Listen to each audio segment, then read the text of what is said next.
Il y a des histoires qui ne vous quittent jamais. Pas parce qu'elles crient plus fort que les autres, mais parce qu'elles murmurent quelque chose d'inoubliable. Les dernières 24 heures de Freddie Mercury n'ont pas été remplies par le rugissement de la foule ni par les paillettes de la célébrité. Elles furent silencieuses, humaines, dépouillées. Et dans ce silence, on découvre le cœur d'un homme que le monde pensait connaître, mais qu'il n'a jamais vraiment compris.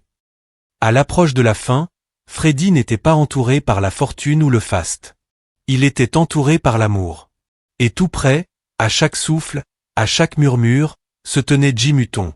Certains disent que Jim connaissait un dernier souhait de Freddie, un secret qu'il n'a jamais révélé.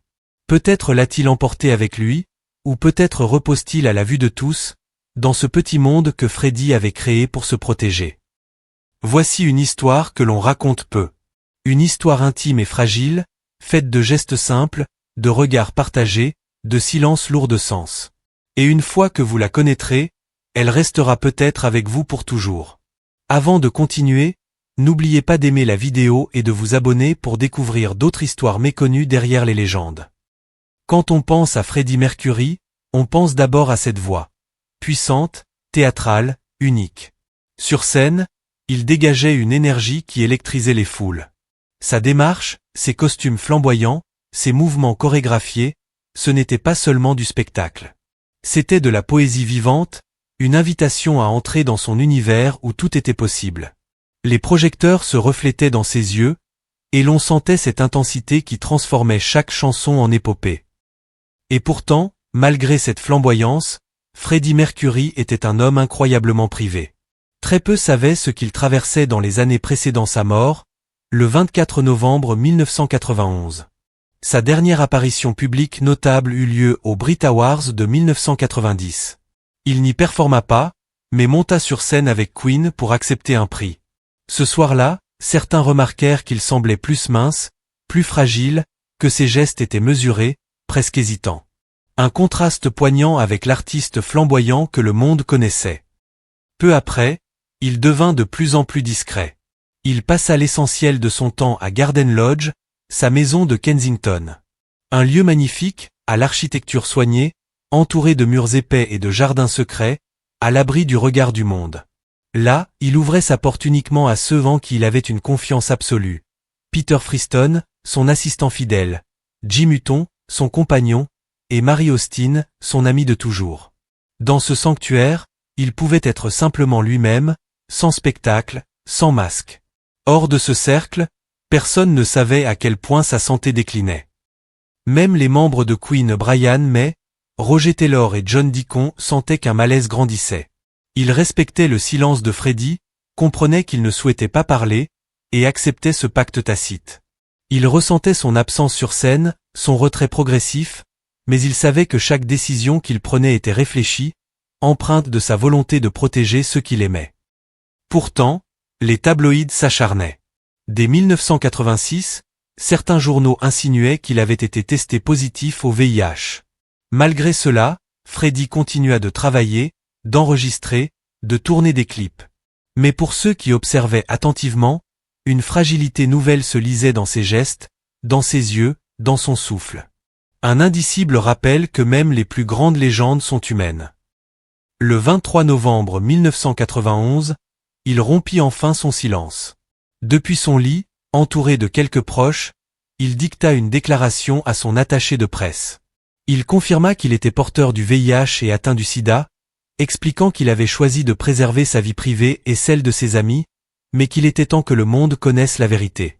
C'était un ultime acte de courage, une décision qui révélait à quel point il était maître de son destin, même face à la maladie et à la mort. 24 heures plus tard, Freddie Mercury mourait. Sa disparition bouleversa le monde et changea durablement la manière dont la société parlait de la maladie. Elle fit prendre conscience, à travers l'histoire d'un artiste aimé de tous, de l'humanité derrière le VIH. Ce même jour, plus tôt, Freddie avait demandé à voir Jim Beach, le manager de Queen.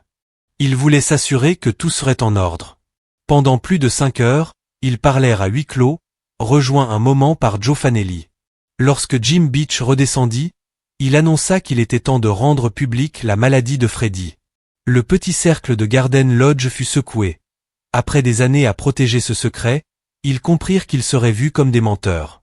Mais ils savaient aussi que Freddy reprenait le contrôle de son récit, choisissant de parler à sa manière. La déclaration fut publiée un vendredi soir, afin de limiter le sensationnalisme.